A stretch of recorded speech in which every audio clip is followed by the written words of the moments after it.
Robots that can stand in for humans are under development. They're fast, they're intelligent. Soon, they'll be everywhere. What will that mean? Eternal life?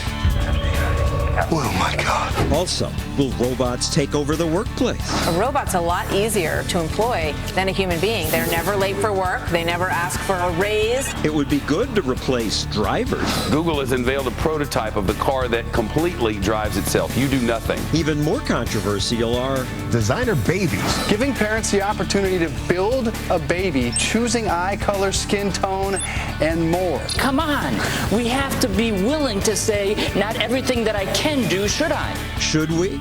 Can we? A new world is coming. That's our show tonight. Robots and living machines are breaking out of the laboratories and stepping into our lives.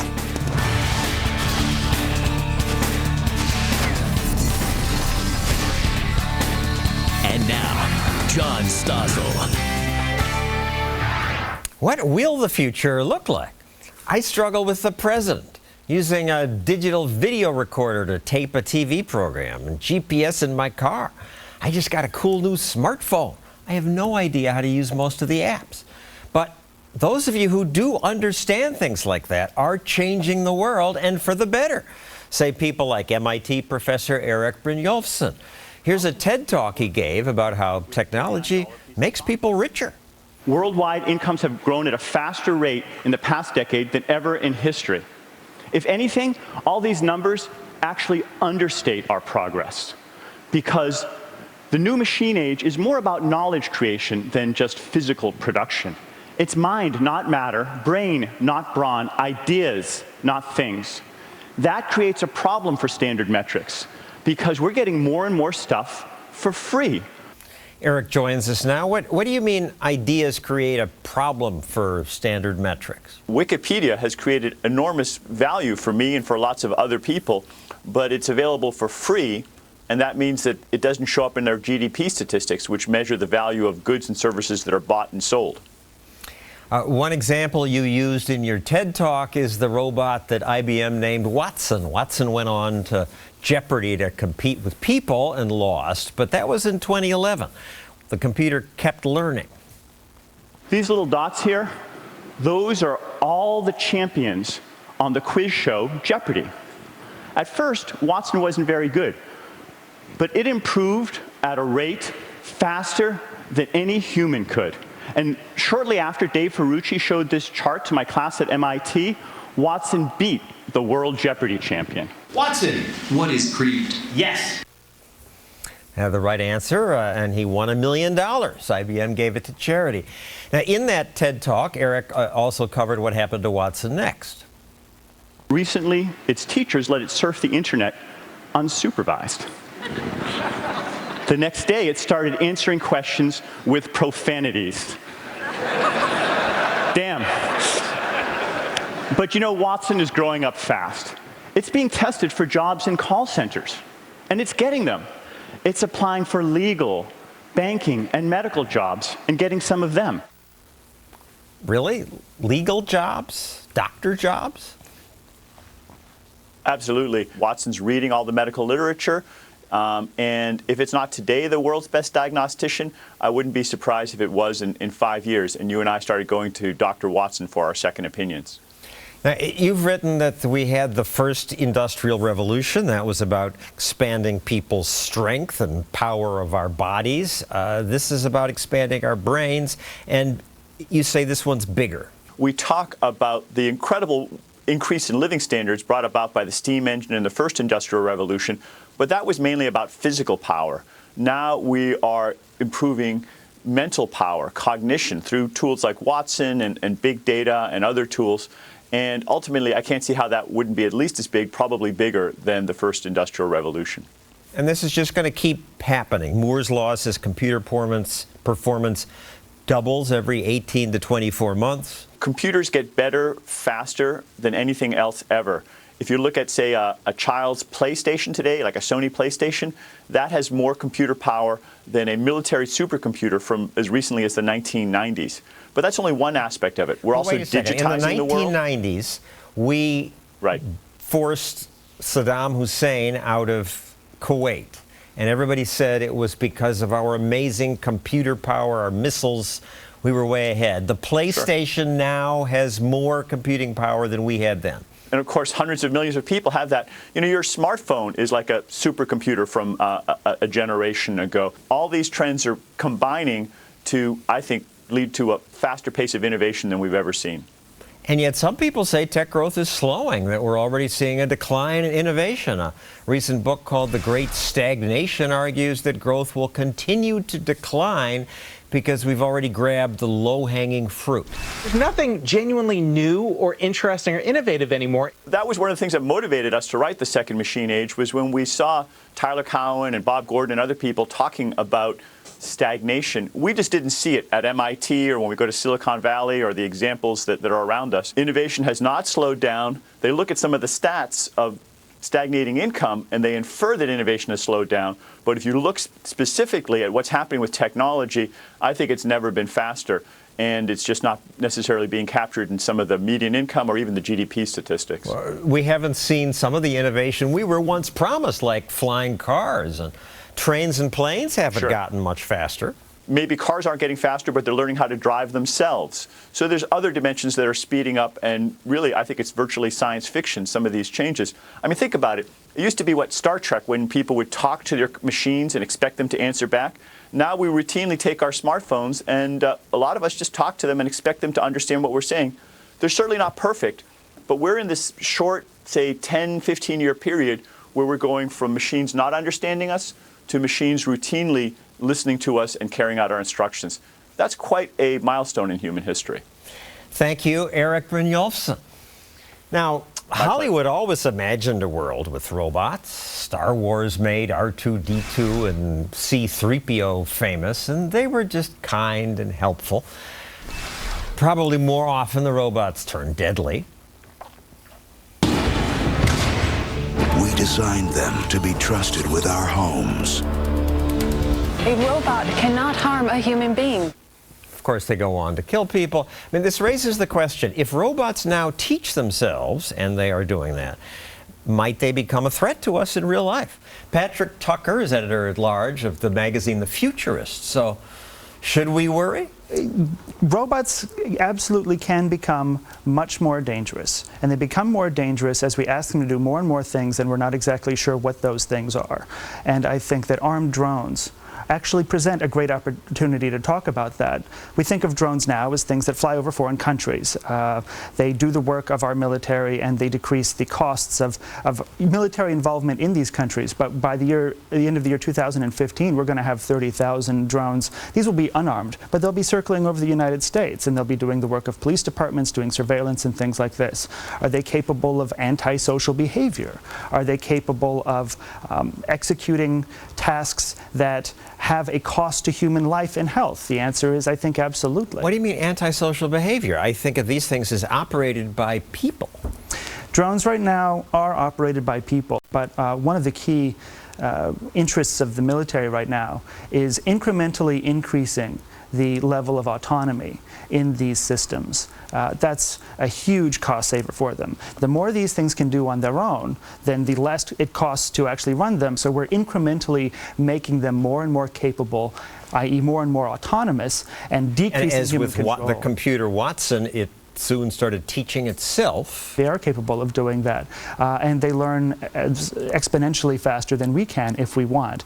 But they still work within very narrowly designed parameters. Yeah, we program them. You must never harm a human being. Right, exactly. This is the key to Asimov's 3 laws of robotics, and that's what's going to protect us from antisocial robots in the future, are the 3 laws of robotics. Each one responds to the last. You can't harm a human being. You have to do what you're told, etc. And unfortunately, when we've already violated the first law in the way we design a lot of military systems. We want robots that are capable of carrying out complex military missions. So, fine. Does that mean that they're going to pose a threat to the people that are operating them? Not necessarily, but it does mean this. As we ask them to do more and more things, as we design them to take increasing amount of load off the backs of soldiers, This is where antisocial behavior comes in. If you ask a robot to do, or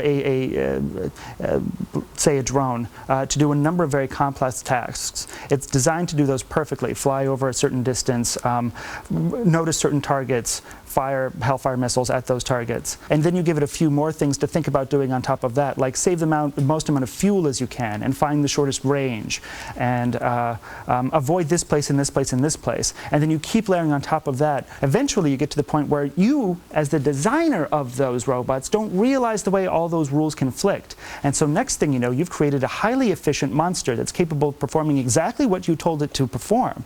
But you didn't understand what you were asking it to do when you programmed it to do it. And this is why some people suggest that it's about time to start thinking about some sort of robotic morality that we can engineer into these systems. And the military is talking about that. The military is talking about that. How do you teach a robot to be moral? For most of us, morality is something that plays out in decisions. It's decisions that we take moment by moment, day by day, minute by minute.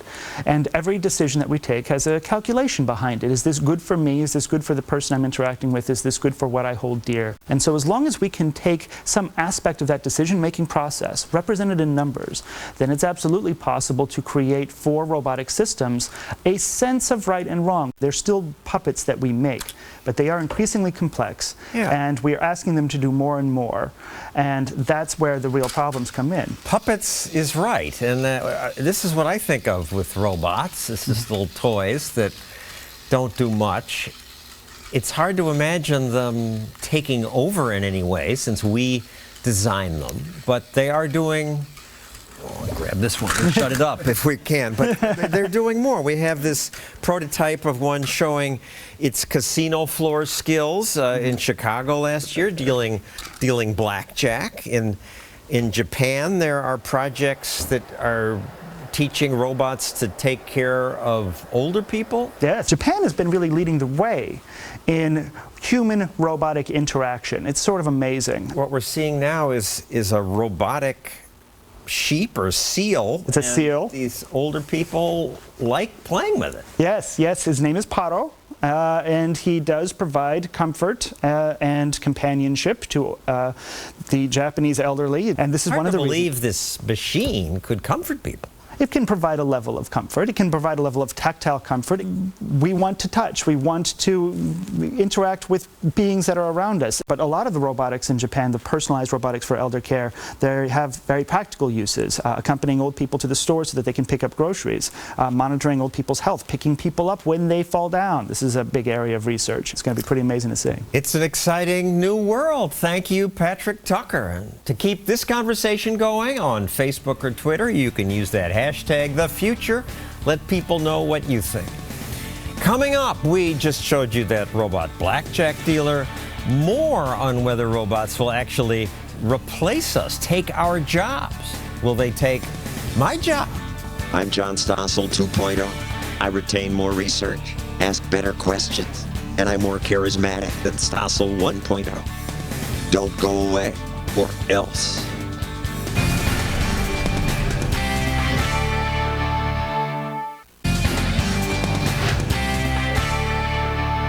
Could robots take over the workforce? A robot's a lot easier to employ than a human being. They're never late for work. They never ask for a raise.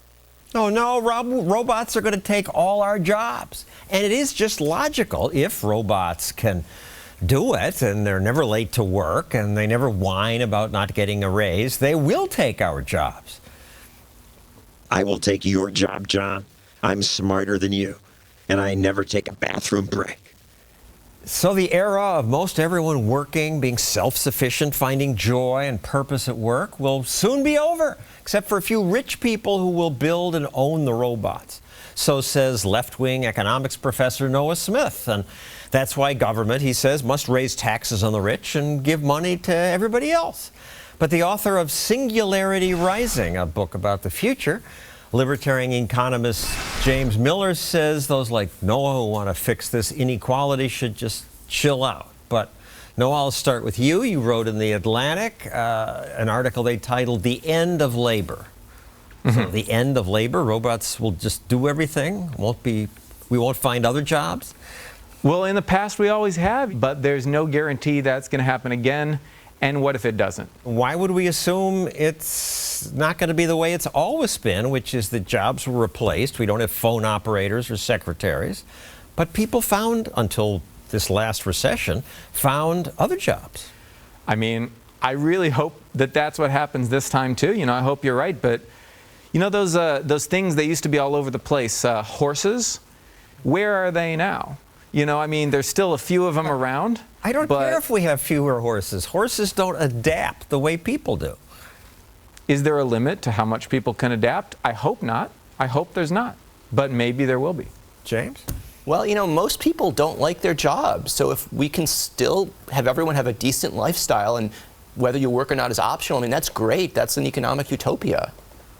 Really? I thought people get purpose in work. People do get purpose in work, but you can get purpose in other places too. I mean, there's a lot of people who get purpose from playing their video games, from caring for their children. So you support his idea? Just give the poor money, tax the rich more, and that'll make life better. I don't think we should impose too high a tax on the rich, because that'll slow down us achieving this future. I mean, the more we tax the rich, the less money they'll have to invest in robots and software, and the longer people are going to have to work at crap jobs when they'd rather be spending time with their children. And you say subsidize it, let them sit on the beach. If there's some people who just get completely automated away, maybe not all people, there's still the software engineers and the robot lords, but then if some people get automated away, what do you do with those people? Pay them to sit on the beach. But they find other things to do. In 1800, 90% of Americans worked on farms. Now it's 1%. We create new opportunities, medical research, personal training. I can't imagine what. And you make another point that prices go down. Yeah, you don't need to work. If you can get Facebook for free, if your cell phone is almost for free, I mean, you know, the price of food is likely to go down. We'll have robots building houses. We'll have robots driving cars, so it'll be really cheap to take a bus. So you really won't need to earn that much money, which is why we're not going to need to impose large taxes. And even Warren Buffett, who wants to impose large taxes on the rich, and in my opinion gets that wrong, even Buffett says, no, you're wrong to worry about jobs disappearing. A CNN interviewer, of course, takes Noah's side. What do you do in a day and age where iPads can replace certain jobs, and they are? It's always good to replace jobs. It's always good to replace jobs. Yeah, I mean, you want to free up people for other things. It's always good to replace jobs, and she can't believe that. But I look at the list. The people who made whips for the horse and carriages, the blacksmiths, phone operators, secretaries, so many jobs are gone, and we had full employment until now. We have so much regulation, people are afraid to start new enterprises, and unemployment is higher, but still most people have jobs. But the outside possibility is there, and it's something we should be prepared for. It's, you know, if you don't prepare for the worst case scenario, how do you prepare for something like that? You think about what policies you're going to enact. You think about what you're going to do in that case. I think the difference in the past is that we're going to have machines that can think and that can do everything a person can do. That's why when you got rid of one type of job in the past, there were still things people could do that machines couldn't. So the analogy would be 100 years ago we breed super intelligent horses. That would have permanently destroyed a lot of jobs that would never have come back. And we're kind of doing something like that. We're close to doing it. So what's the worst that may happen? Well, the worst that happens is that you have a few people who are the robot lords who own and control armies of robots, and that there's, I mean, whether you want to raise taxes on the rich doesn't matter, because there's no way to get their money, because governments will be completely useless and powerless. And why? Well, because, you know, you got a rich guy with his little army of robots and his little force of software engineers to control them. I mean, it's a sci-fi scenario, obviously. Thank you, Noah. And James, coming up, are you ready to live forever? And will you design your next child? Every box is checked. Health, beauty, intelligence. And is this intersection with no traffic lights or signs a better way to manage traffic?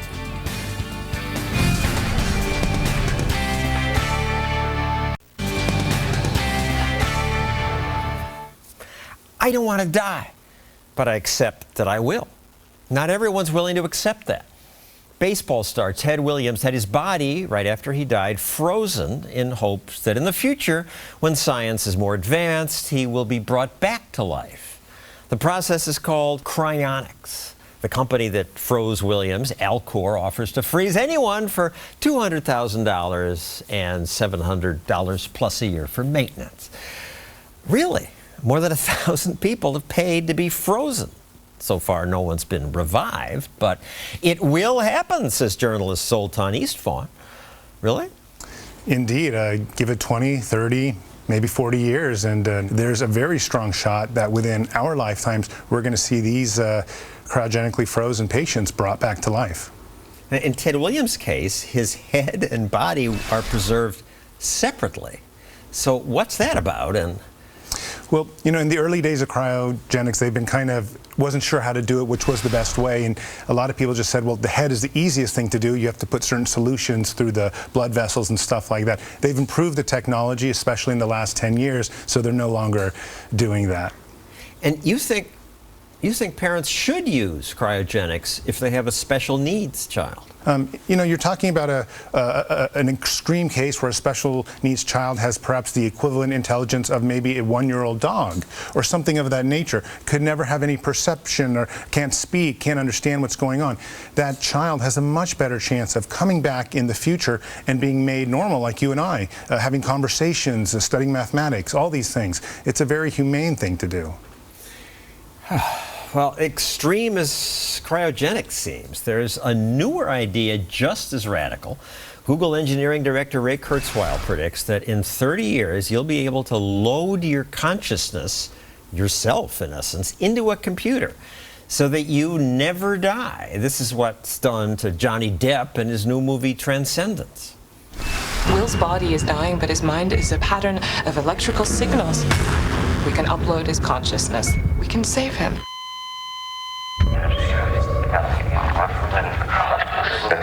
Oh my God. I mean, it's hard to believe that that could happen, but it can? You load your brain into a computer? Yes, so there are already video games being played in Silicon Valley, companies that specialize in this, where they use only the brain waves to play video games on their iPhones. So, you know, no more wires. It's just, you know, 10, 20, 30 years of lots of funding and lots of research and lots of, you know, capital going into these things to make it so that we could have complete thoughts being transferred from a chip in our head or some type of helmet onto the screen, a perfect avatar of ourselves. We're much closer with that than I think most people realize. In fact, a scientist recently told me that if there was enough funding, we think we could be there in approximately 10 years, though most experts like Kurzweil think it's approximately 25 to 35 years out. And you wrote a science fiction book about this. It's now Amazon's #1 book under the category philosophy, called The Transhumanist Wager. And so what's a transhumanist? Well, a transhumanist is someone who wants to use radical science and radical technology to live indefinitely. And that means merging into machines, that means becoming a cyborg. That's what a transhumanist wants. And if he can do this, that changes life. What about families, marriage, jobs? John, some of those institutions may not exist in 50 years. Marriage, are people going to get married for, you know, all of eternity, as many people sign up for, when they're going to live for all of eternity? It's a very different... Why would it make a difference? Well, it makes people uneasy. Eternity's a lot longer than 100 years. Now, is your name really Zoltan? It is. Your parents are from Hungary. It's not like a science fiction name for No, this? It's a very popular name in Hungary, but pretty esoteric. I had to ask that. You ever see the movie Dude, Where's My Car? Our wise and powerful leader, Zoltan. And cryonics, uploading our brains, your name, it just all seems science fiction. Well, a lot of it is. What's so interesting about it, though, is that it's here today. It's merging. We're going to be so much closer to all these things we've been talking about. It's an exciting new world. Thank you, Zoltan. Coming up, is this a better way to route traffic? No traffic lights. Do cars then move faster, safely? And also, want to design your own baby? If you could choose your kid's hair color, eye color, would you? How about their beauty or athletic ability, brain power? One doctor says the science to do this is here now, and some people don't like that.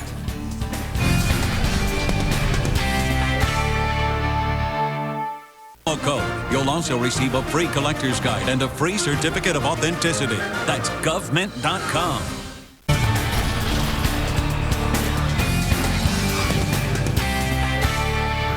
You're going to have a baby? Wouldn't you like him to be healthy, smart, maybe a good athlete or a musician?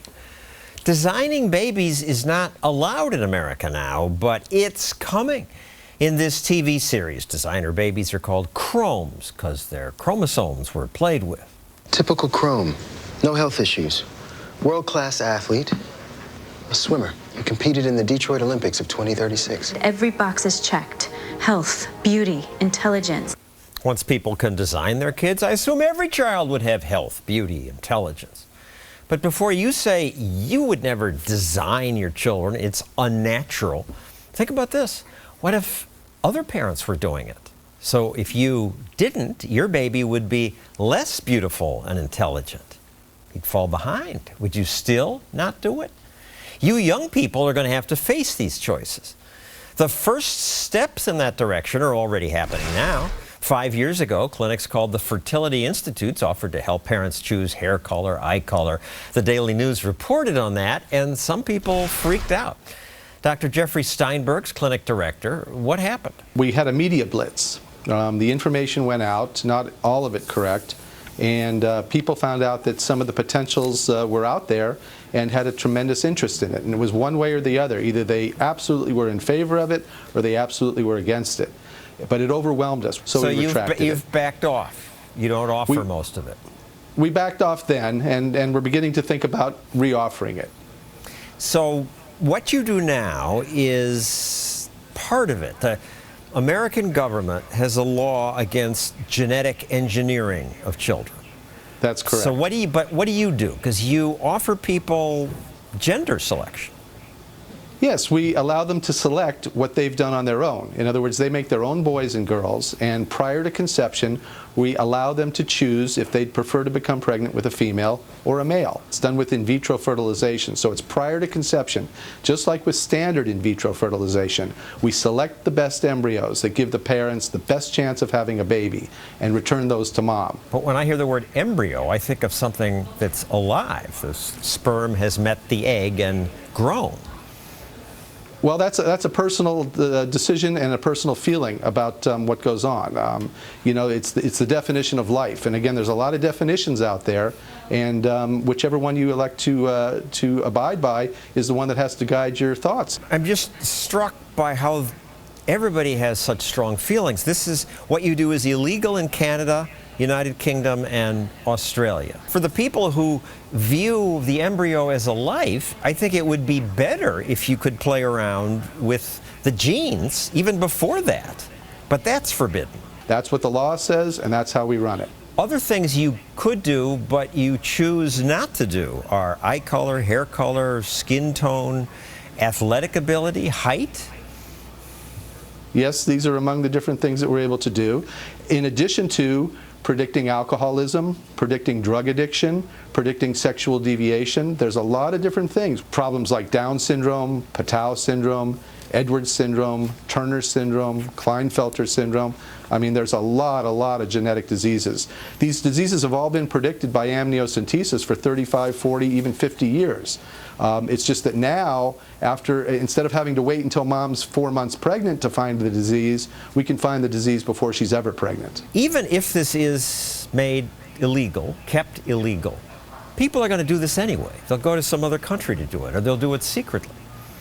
Well, the British, and I applaud the British for this, are just about to take the first step into true genetic engineering. The British government has given the go-ahead on it. It's a first step into tremendous potential to alleviate harm and suffering in the human population. The U.S. is not moving to allow that. The U.S. looked at it, and they've decided that what they're going to do is watch the British, and they're going to analyze it very closely and see which way to go.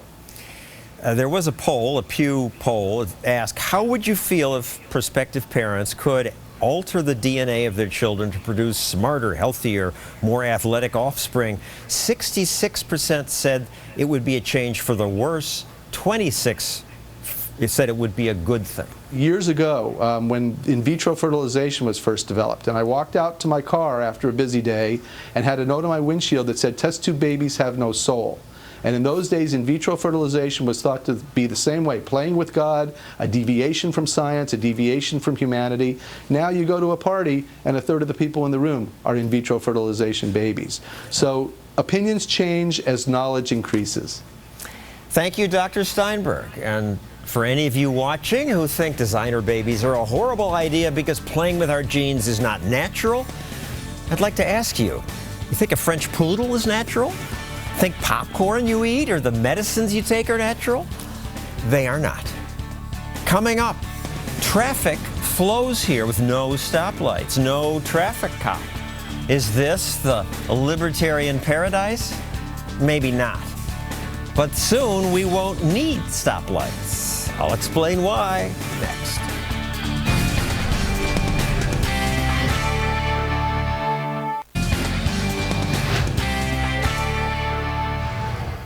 Is this a better way to design an intersection? No traffic lights, no stop signs, no signs of any kind. Traffic moves, and maybe you won't have to waste gas by coming to a full stop anywhere. Is this a better idea than what we have? I doubt it.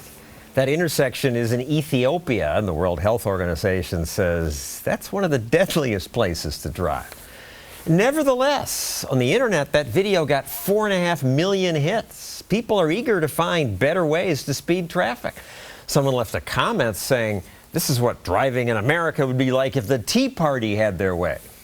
Cato Institute transportation specialist Randall O'Toole points out, actually, that's what driving would be like if some urban planners have their way. Some advocate a system of no traffic signals or signs. The Dutch experimented with it. There used to be stop signs here, stop lights here, but they took them out. Cars, people, bikes enter this intersection from 4 different directions, and they just negotiate their way through. Of course, once all metropolitan areas had no traffic lights, it wasn't great. In the 1800s, New York City had horse and carriage traffic jams. Or as this picture shows, in the winter, horse and sleigh traffic jams. Congestion was very bad, and bad enough that a young man named William Eno said, why not have people drive on the right and maybe have stop signs? His ideas became the foundation of modern traffic rules, and traffic engineers today say some stoplights are useful. However, they will be less necessary in the future because soon we won't drive our own cars. Computers will. The technology for driverless cars is already here. Evelyn Roosley reports on that for the Wall Street Journal. So, Evelyn, we've all heard about the Google self-driving cars, but is it really about to happen? Can I get one?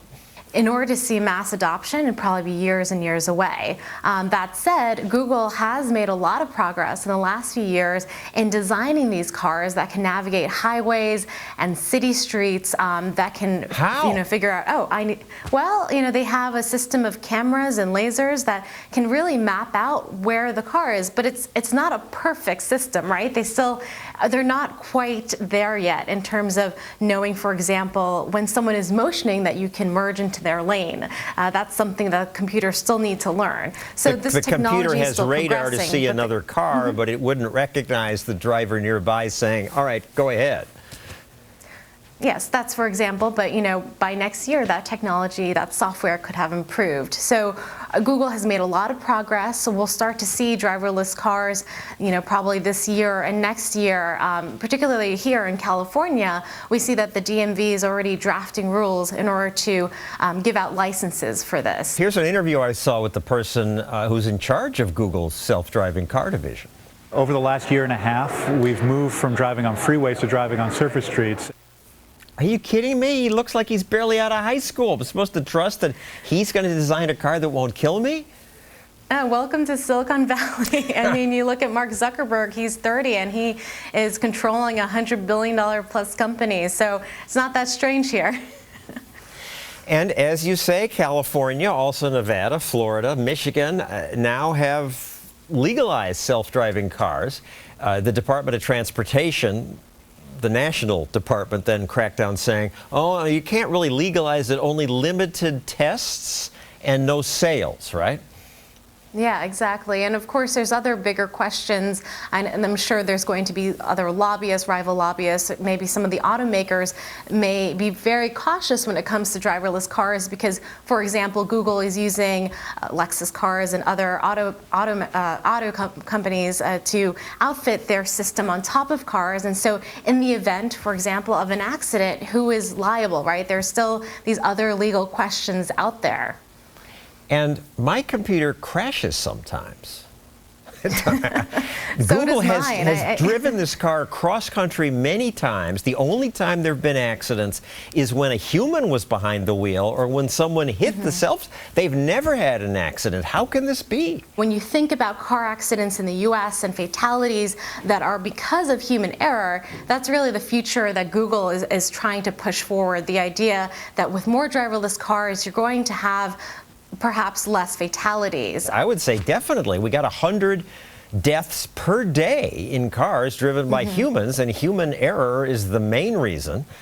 The computer certainly can do better. That's the hope, right? And then, I mean, the regulators always worry about something. Senator Jay Rockefeller said, what about cyber attacks? Can some 14-year-old in Indonesia just shut your car down? As these become more adopted and as people decide to use them, hopefully also the security and all of that will rise up with it. And this month at a Tesla shareholder meeting, Elon Musk made a very specific prediction about when the future of driverless cars will start. In less than a year, you'll be able to go from highway on-ramp to highway exit without touching any controls.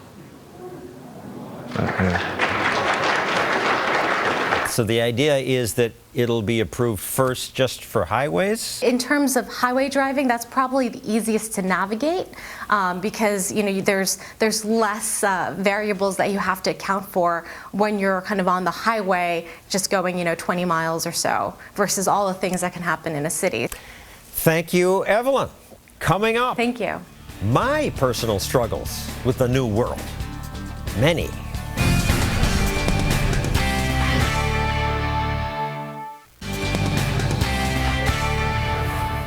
It's a new world, but I'm not ready for it. I'm old.